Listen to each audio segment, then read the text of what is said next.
individuals there from the 50th anniversary of ECOWAS, as all regional leaders are gathered to cut the celebratory cake. They all seem to be in celebratory mood as they cut the ECOWAS 50th anniversary cake, celebrating 50 years of joint partnership, bilateralism, and so much more, as regional leaders converge here in the country's capital, commercial capital, and that's Lagos State. Thank you very much, Your Excellencies.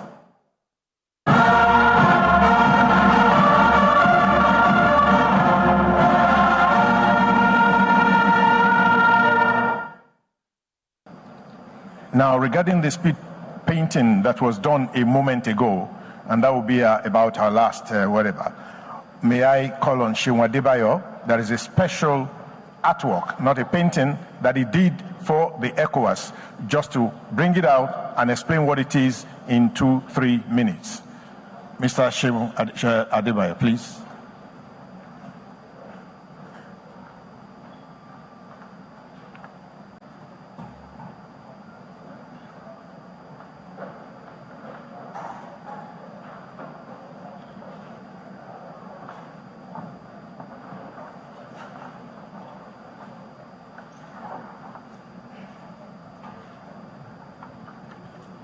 He calls it the unveiling of the ECOWAS artwork.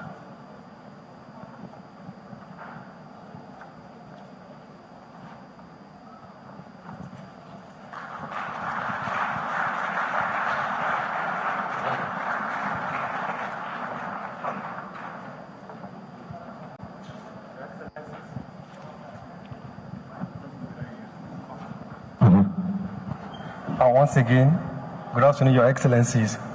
Bonjour à vous tous, Vos Excellences. This is an artwork titled ECOWAS at 50, Stronger Together. Cette œuvre est titrée La CEDEAO à 50 ans. Ensemble, nous sommes très forts. It's a visual literacy. It's a reflection of a group of countries that comes together to achieve a glorious destiny, a glorious future. C'est une réflexion d'un groupe de pays qui sont rassemblés pour réaliser un avenir glorieux. It's carefully selected fabric from different West African countries. Les motifs qui sont là représentent les différents pays de l'Afrique de l'Ouest. To emphasize on the unity in diversity. Pour mettre un point très clair sur la diversité, l'unité dans la diversité. As you can see in the painting, it's like a moving train.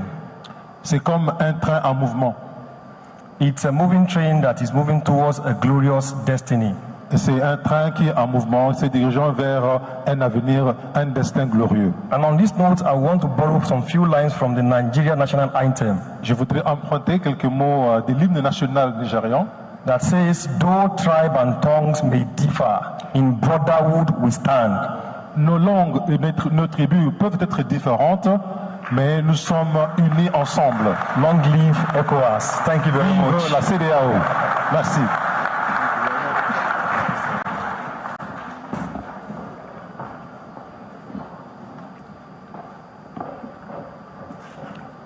Thank you very much, Mr. Seun Adebayo.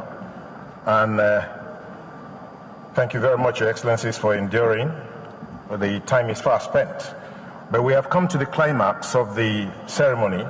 It is time to hear from the President Commander-in-Chief of the Armed Forces of the Federal Republic of Nigeria and Chair of the Authority of ECOWAS Heads of State and Government, His Excellency Bola Ahmed Tinubu, GCFR.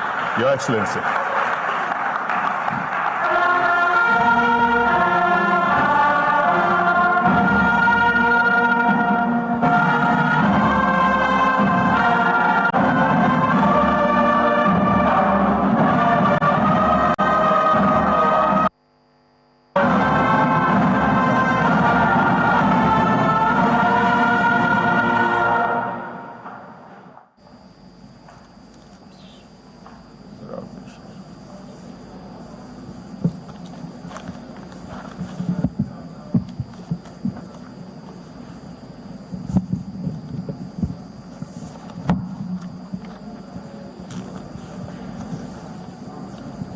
Please allow me to start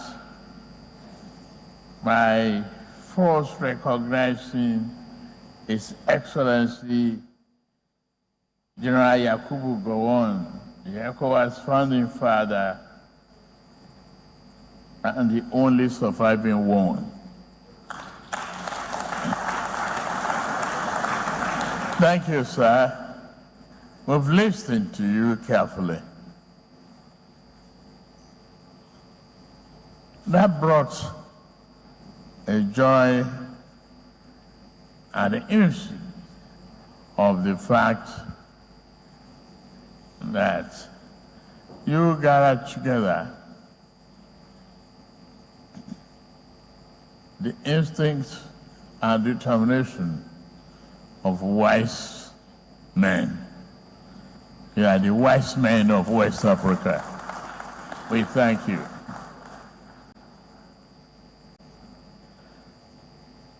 My dear brother, the President of Togo, my brother Mbalo, the President of Guinea-Bissau, my brother Bukai, President of the Republic of Liberia, former Prime Minister and High Representative of the President of Senegal, Senate President and Representative of the President of the Republic of Cote d'Ivoire, Minister of Foreign Affairs of the Republic of Ghana, Minister of Foreign Affairs of the Republic of Sierra Leone, Minister of Foreign Affairs of the Republic of Benin, Minister of Trade of the Republic of Ghana, Deputy Foreign Minister of the Republic of Cape Verde, Professor Bolaji Akede, a man who worked so hard for our democracy and established a very interesting and intellectually sound foreign policy for this country. Thank you for being here. Dr. Omar Aliou, President of the ECOWAS Commission, aren't you lucky to celebrate 50th anniversary?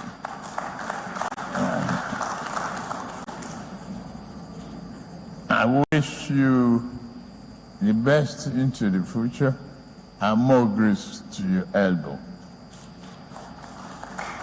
His Excellency Ali Yusuf, Chairperson of African Union, represented by here, the representative of United Nations Secretary General, Ambassador Yusuf Tuga, Foreign Minister,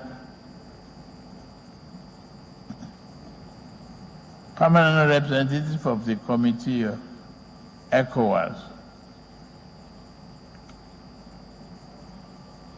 the Minister of State for Foreign Affairs,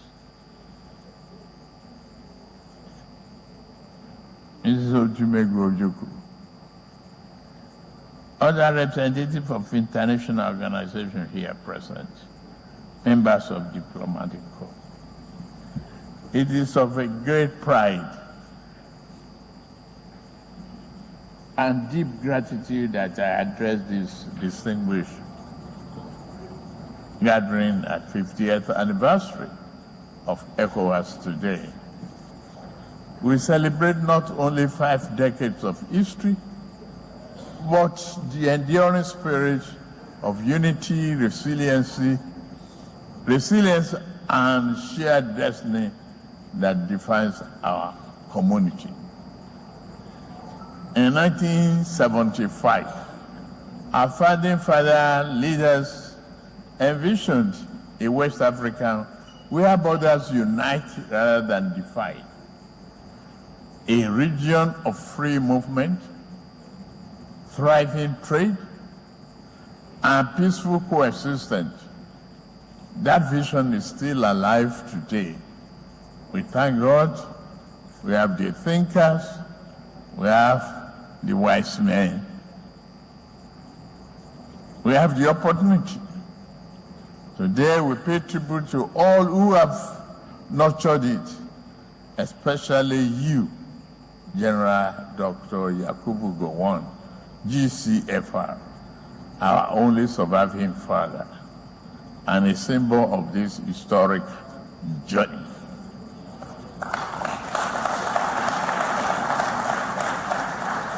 I salute past and present head of states, government within the community within the community for upholding the values of integration, cooperation, and solidarity. I commend our former executive secretaries and commission presidents who have helped the leadership build the ECOWAS into a formidable force for peace, progress, stability, and love among our members. I also recognize the tireless work of ECOWAS Commission, staff, and institutions. Your Excellencies, distinguished ladies and gentlemen, ECOWAS is a beacon of African unity in overcoming colonial policies, legacies. We brought together Anglophone, Francophone, and Lesothophone nations under one vision, an achievement of global significance. Yes, our diversity is moving for our unity and stability. Our region has pioneered free movement, expanded intertrade, regional trade, and deepened integration through instruments like the ECOWAS Trade Liberalization Scheme and joint border posts. These measures have facilitated business, cultural exchanges and mobility across West Africa. On peace and security, ECOWAS has acted decisively to restore constitutional order and counter instability. Our regional cooperation on counter-terrorism and financial crime, including through GIABA, reflects our shared commitment to peace and safety. In governance, ECOWAS has upheld democratic norms through election observation, mediation, and institutions such as ECOWAS Parliament and Court of Justice, cementing accountability, rule of law, and people-centered governance. In agriculture and infrastructure, we have launched bold strategies to address our food security and drive our regional development. The ECOWAS Infrastructure Master Plan 2020 to 2045 provides a framework for connectivity, trade, and prosperity. On ICT and digitalization, we are embracing innovation to drive growth from internet exchanges, platforms like ECOGO, which strengthen gender reporting and regional accountability. Despite our progress, challenges remain. Our greatest task now is implementation. We are lagging behind on implementation. And I urge all member states to match policy with action. Let us, our citizens, feel the real impact of our shared efforts. Our young people, and women who form the majority must be at the heart of ECOWAS development. We must invest deliberately in their education, entrepreneurship, healthcare, and leadership. We must mentor them. Their success is the key to the future and stability, prosperity of ECOWAS. For nearly 40 years, Nigeria has supported regional capacity building through technical aid corps.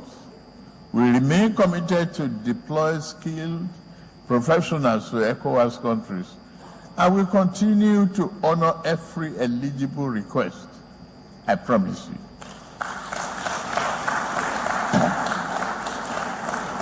Your Excellencies, distinguished ladies and gentlemen, as we look forward to the next 50 years, let us renew our compact with one another, with courage, clarity, respect, and determination. That we will promote trade, we will promote unity, we will conquer all forms of challenges, that is terrorism, banditry,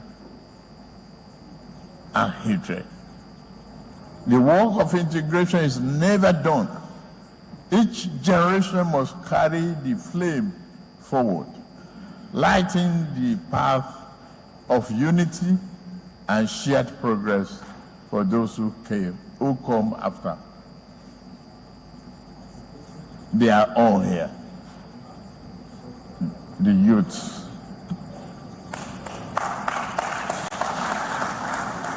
Let us imagine a West Africa where no child is denied opportunity because of where they were born or how they were born, where our borders are zones of cooperation, not conflict, where our economies thrive through joint effort, where our people diverse yet bond destiny, work together towards peace, prosperity, and justice. This Golden Jubilee is not merely a celebration of the past, but a summons to shape the future. Commanding us to say, let us draw strength from our history, courage from our struggles, and hope from our shared potential. In our unity lies our power, in our solidarity, our success. To the people of West Africa, this is your community, your hands, and build it. Your effort, your vision saw it. Your resilience sustain it. Your dreams will define what it becomes. You must stand tall. The future belongs to us all. Yes. On behalf of the government and the people of Nigeria, I reaffirm our enduring commitment to ECOWAS,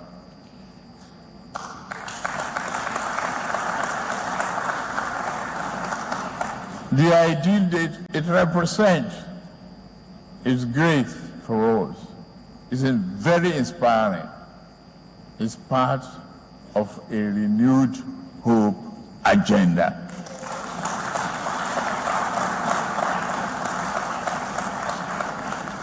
To you generations coming, we are here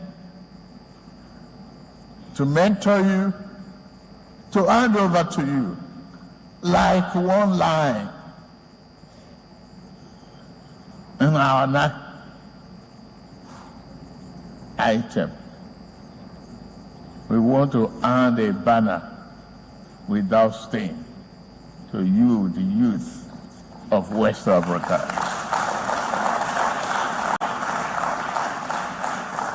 Long live ECOWAS. Long live West Africa. Long live African unity and African Union. Thank you for listening to me. Thank you.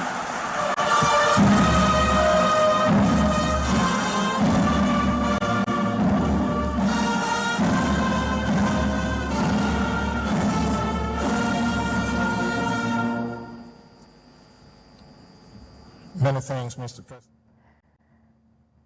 And on that note brings us to the very end of the celebration of 50th anniversary, the Golden Jubilee of the ECOWAS convergence that happened here in Lagos as regional leaders converged to celebrate the 50th anniversary of the ECOWAS creation.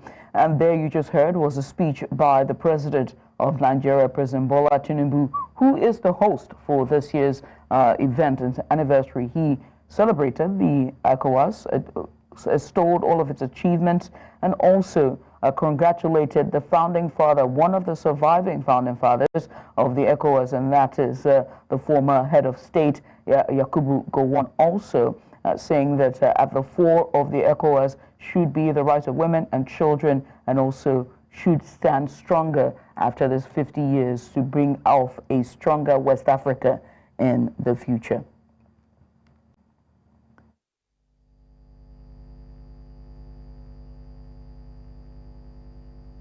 Of integration is never done. The future generation must continue if ECOWAS must remain strong. Proceeding to for lunch, and the hall on the left, please, strictly is for the heads of state, sir. Yeah, here, sir. One air. Okay, sir. Thank you, Excellency. Yeah, the hall on my left here is for the presidents and the ministers, while to my right-hand side is for every distinguished individual here present. Thank you very much. And on behalf of the Authority of Heads of State and Government of ECOWAS Commission, the Ministry of Foreign Affairs, and the Nigerian Institute of International Affairs, we thank you all for gracing this occasion with your dignified presence. Wishing you all journey mercies to your respective destinations. May I now invite us to rise, please, for the two anthems. The ECOWAS anthem first. Thank you.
been a beautiful commemorative celebration of the 50th anniversary of ECOWAS. Thank you for being part of it. From me, Hingino John Adams is bye. And from Kemi, on behalf of the Outside Broadcast crew, we thank you for believing in the vision of ECOWAS. We now join on the network. You're welcome back. Now, following the just concluded 50th anniversary celebration that was held in Lagos, the commercial capital of Nigeria, where the president of the country, President Bola Tinubu, hosted the regional leaders to celebrate the Golden Jubilee. It's just concluded. We heard the speech there, final speech, just concluding the event. Now, we're switching gears as we bring live from the event our lead correspondent, Bernard Akede, who joins us live now to give us a bit of update as per how the event unfolded in the last 48 hours. Well, Bernard, many thanks for joining us. Let's just get started, shall we? Your high points for today. What were the highlights for today for you? Thank you for having me, Judith. First of all, I'd like to say happy 50th birthday to every member of the ECOWAS countries or ECOWAS region.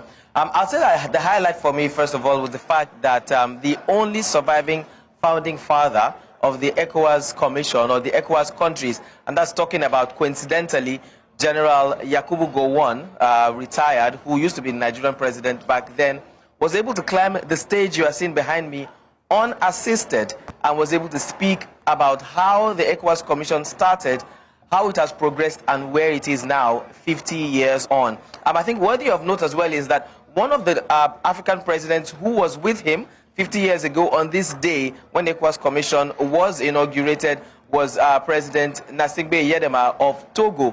Apparently he is late now, but sitting next to General Yakubu Gowon was his son, Pharaoh Yedema, who is also the president of Togo at this time. Generational transition, if you like to call it that. But again, it was also the fact that all those who spoke, from Yakubu Gowon to the president of the ECOWAS Commission, to the representative of the African Union, and of course, the president of Nigeria, Bola Ahmed Tinubu, all talked about the achievements that ECOWAS has been able to make in the past 50 years. Also talked about the challenges, largely the challenges of insecurity around the Sahel region, and particularly talking about those breakaway countries and how they can get them back. Now, rather than fighting them, if you do remember, there were closure of borders from some countries to those that broke away.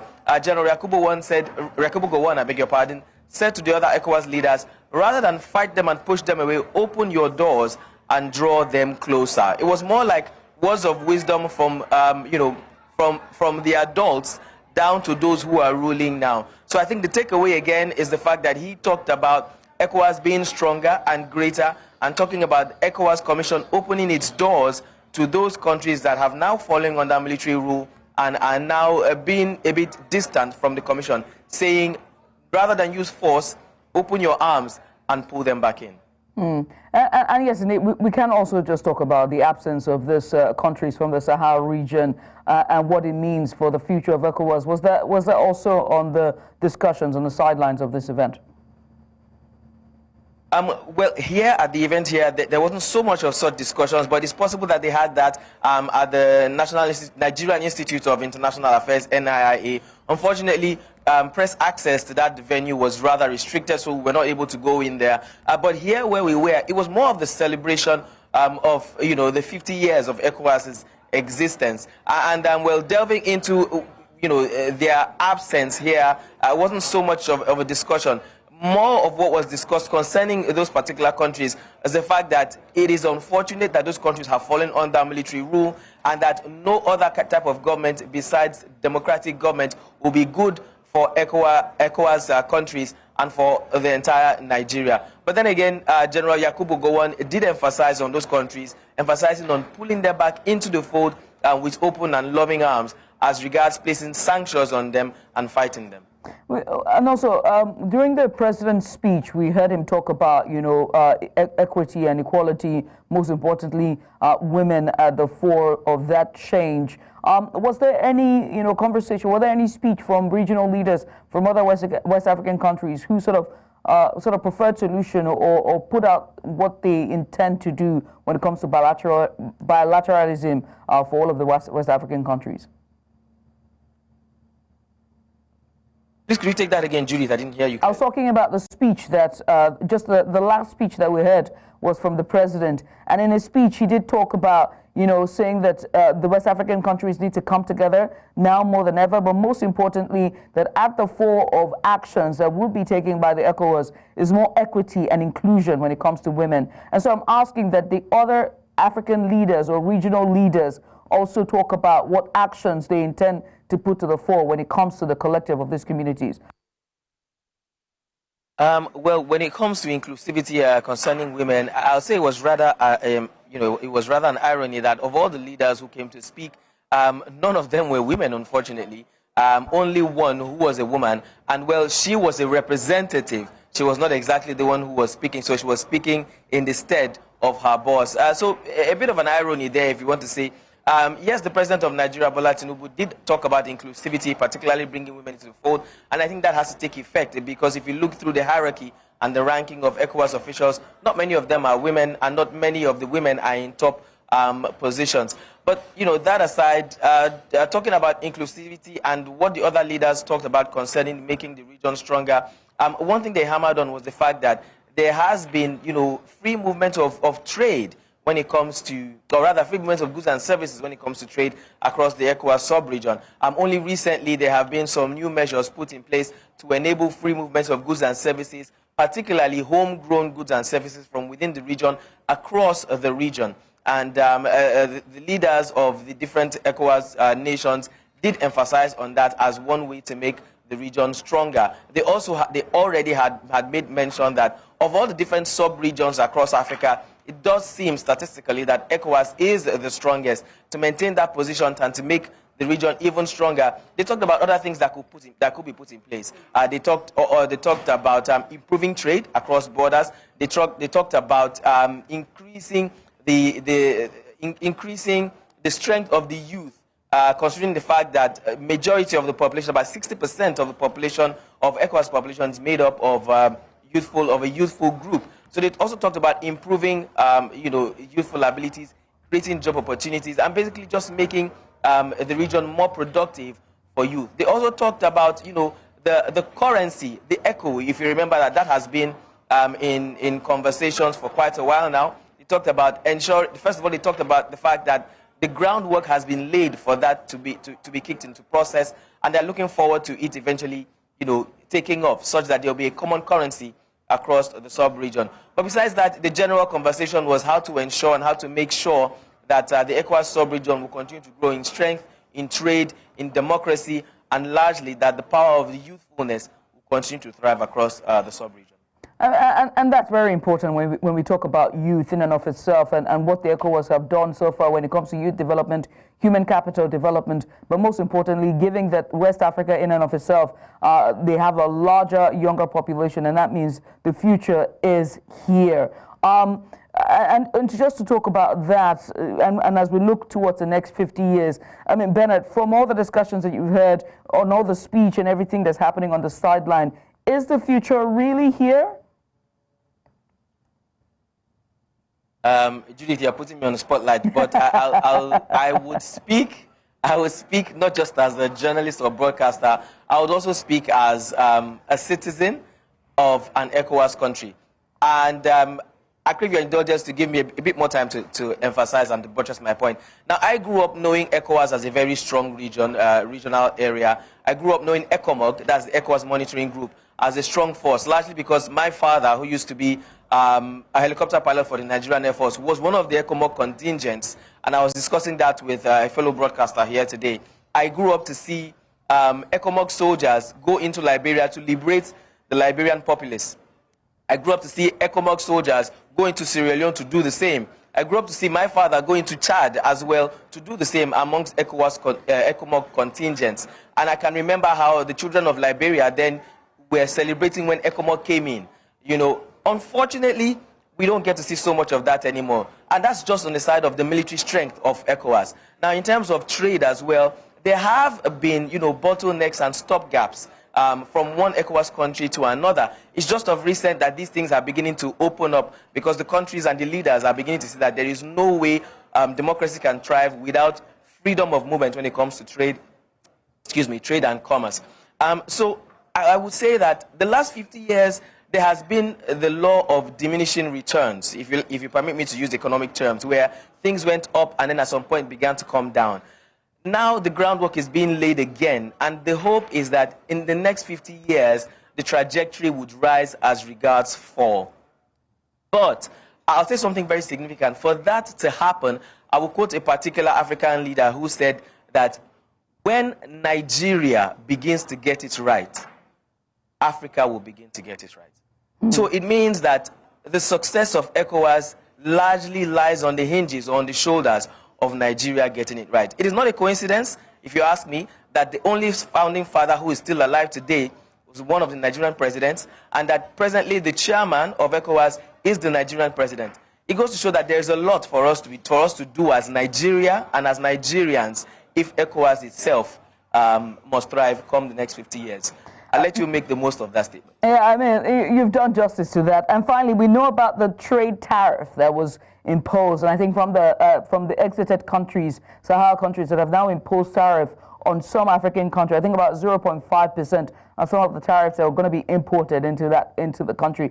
A little bit small, but also significant, given the bilateral trade agreement between all ECOWAS states. Was that also discussed when it comes to that specifics at this event?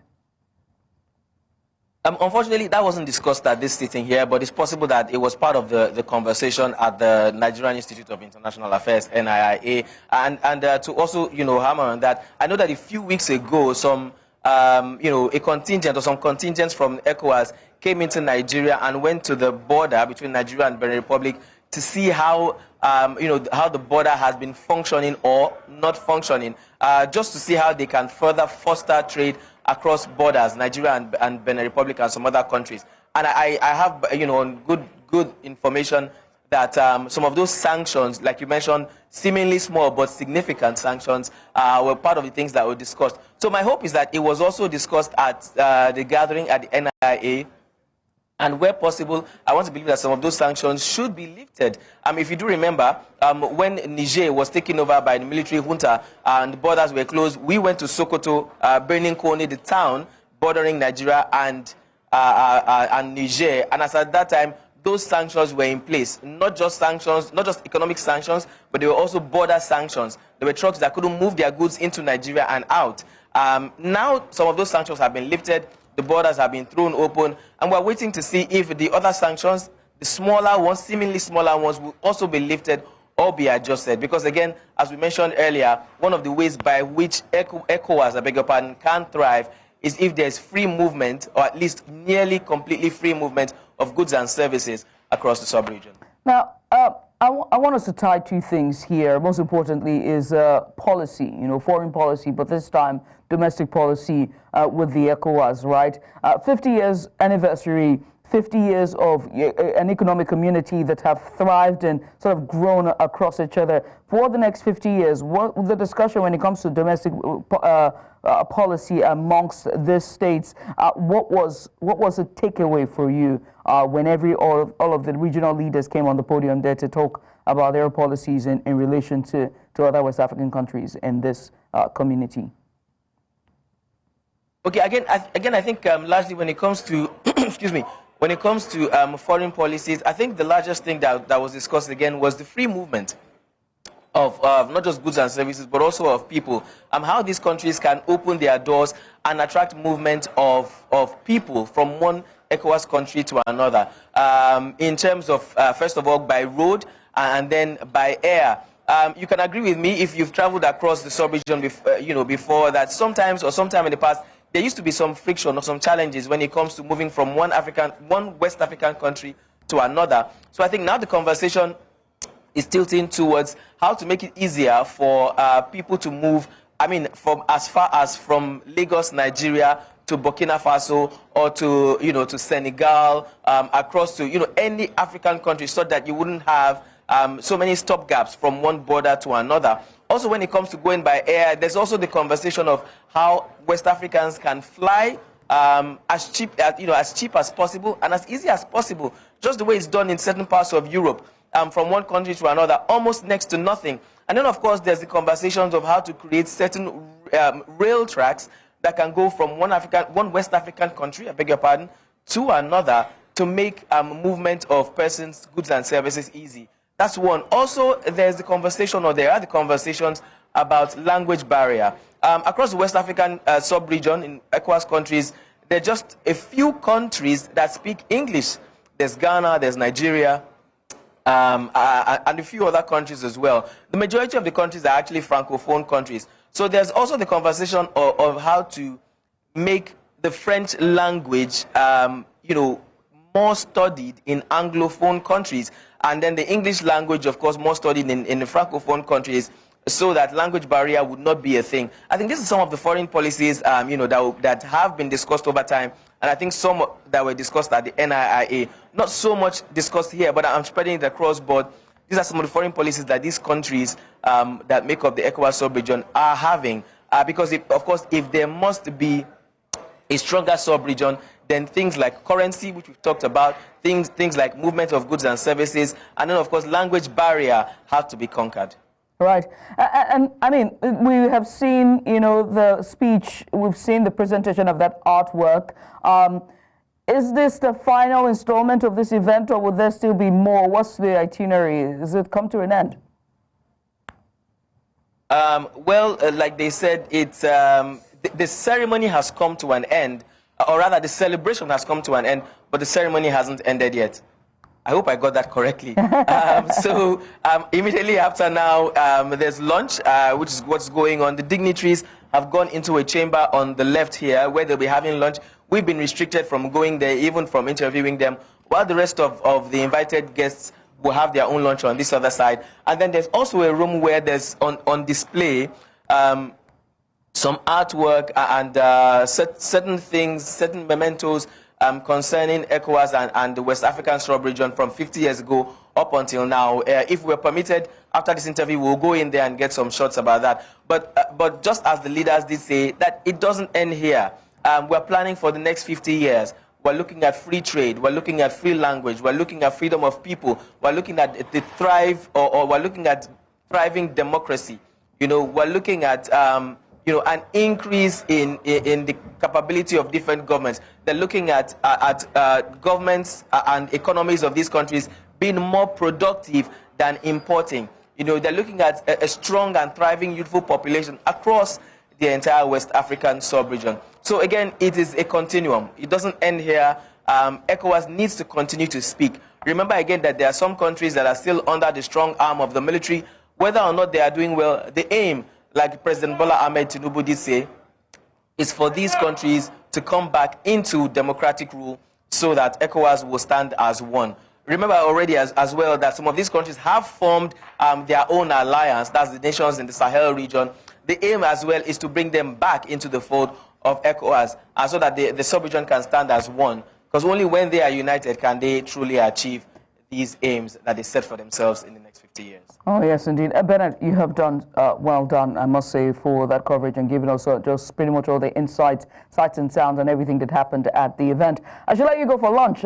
Maybe pack something from you when you're coming back. I'll see you back in the office. Bernard Akede, our lead correspondent there, live from the event as it unfolds today for the 50th anniversary celebration for West Africa, and that's the ECOWAS celebrations. They've celebrated 50 years as a golden jubilee as all regional leaders plus the president of Nigeria celebrates. Here's where we close the curtain. And coming up next is E-Central. It's our entertainment program. And we've got the good guys at the entertainment desk on standby for you. I'm Judith TV. Stay with us.